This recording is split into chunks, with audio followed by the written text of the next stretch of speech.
Here's the 5 biggest reasons players get the ball stolen. If this is an issue you're dealing with, I'm going to cover pretty much anything you can think of. There's a lot of reasons that you could be getting the basketball stolen that you're probably not even thinking about, and there's a lot of ways that we can fix that instantly in seconds. This is something I've helped a lot of players do, and I know it'll help you too. But you got to make sure you're looking at all 5 of these keys, because you probably don't even realize some of these things are creating the opportunities for the defender to steal the basketball. And at the end of the video, I'm going to have a way for you to take all this stuff next level really quickly and make it so you don't get the ball stolen anymore.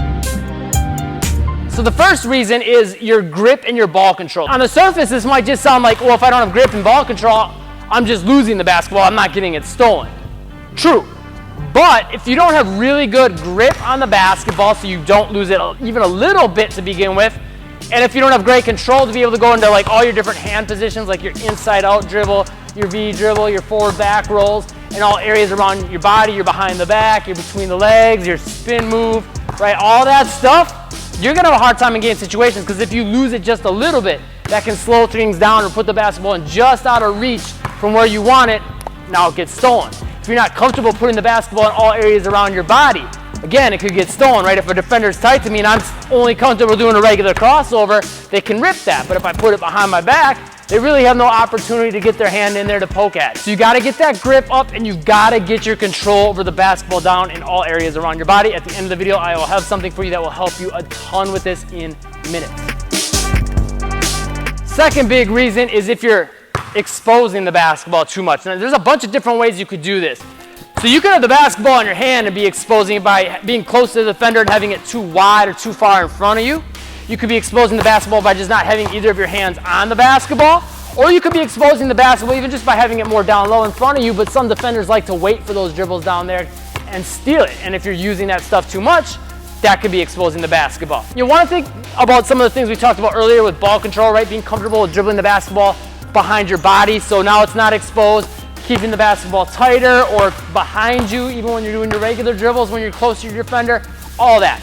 Now you can get away with exposing the basketball a little bit more to help sell fakes if you've got a good handle, and you can get away with exposing the basketball a little bit more just period if you have a good handle. But when you get a little bit tighter to your defender, if you don't have a good handle, you probably don't want to expose it as much. And in fact, even if you are a great ball handler, there's just certain defenders you don't want to do that, and certain times you don't want to expose it nearly as much. So the fix for this is pretty simple. Just do what I told you there. Keep the ball a little bit tighter to your body or behind you when you're close to your defender. Use your behind the backs and your spin moves. Even like a between the legs gives you a little protection with that leg. When you're a little bit further, you can afford to expose the basketball a little bit more, and if you're a little bit more advanced, you can afford to do that. But besides that, it's just a matter of having the control to do all those things, which again, the thing I'm going to give you at the end will help you with that.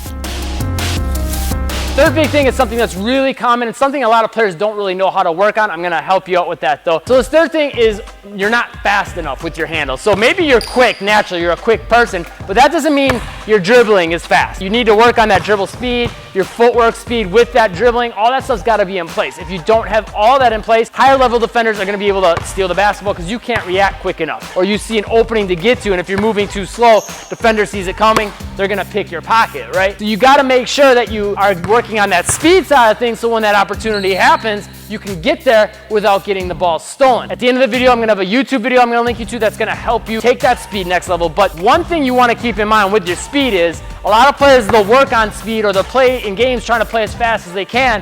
And what ends up happening is the first thing we talked about, the control, starts to go down the tubes.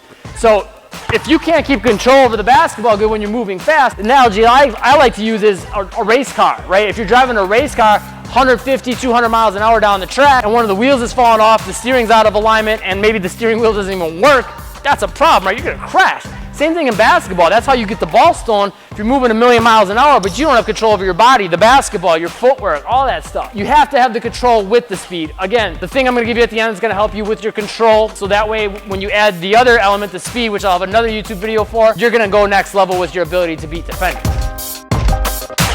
Next reason is if you don't have an active offhand or active body. So active body might sound kind of weird. I'm going to go over that. You got to be active with that offhand, so that way when defenders try to steal the basketball, you can kind of swipe those hands away in a way that you don't get called for a foul. But you also want to make sure that you're being smart about having that active offhand as far as just using it to shield the basketball, right? I could even be squared up to my defender and shield the basketball. That's how to use the offhand, but what about the active body? Well, that could be like using your legs to shield the basketball from your defender, or turning all the way around to use your entire body, or like we talked about earlier, you're behind the back, right?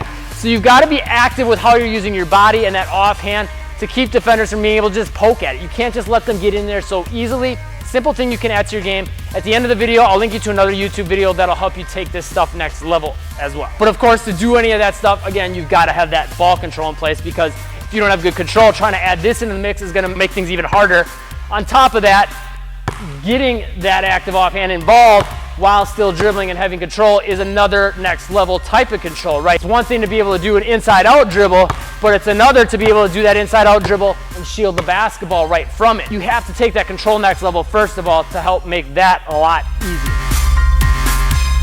Finally, maybe you're just too predictable, and there's a lot of things you can do to fix this really quickly. A couple things to keep in mind is if you're using the same move over and over, like for me, the Tim Hardaway U-Tap two-step, between the legs crossover, I get guys with that one a lot. But after a while, even myself, I mentally get stuck in a rut of keep doing that move, doing that move, doing that move. What happens? After a while, the defender knows it's coming. I try to go into this crossover, they're waiting for it, they rip it, they get a fast break, and I look like garbage. You don't want to look like garbage, right? So you want to make sure that you're mixing things up, not just with your moves, but also with how you're setting up the moves to give a different look, right? So I could come from that, you know, between the legs into a cross almost every single time the same way. But what if I had an inside out shuffle to the side and then went into it, right? That would throw things off a little bit, so maybe they won't see things coming as easily versus just coming right to them with it. Or you can mess with changing the speed and the timing of your moves, but then also importantly, you've got to add different moves to your game, right? Well, this YouTube video right here is going to give you different moves that you can add to your game, put in different speeds, and you can also use those as a setup to take your game next level. This video is going to help you with getting that active offhand to protect the basketball. This is the video that's going to help you improve with your ball handling speed. And then if you click the top link in the description, that's my ball on a string program. That's helped thousands of players quickly improve their control, which, as we said, is the foundation for all this stuff. That program's helped hundreds of players. I'm sure it'll help you too. If this video helped, click that like button, the subscribe button, and the bell icon to catch the newest videos, and I'll see you in one of these videos or the ball on a string program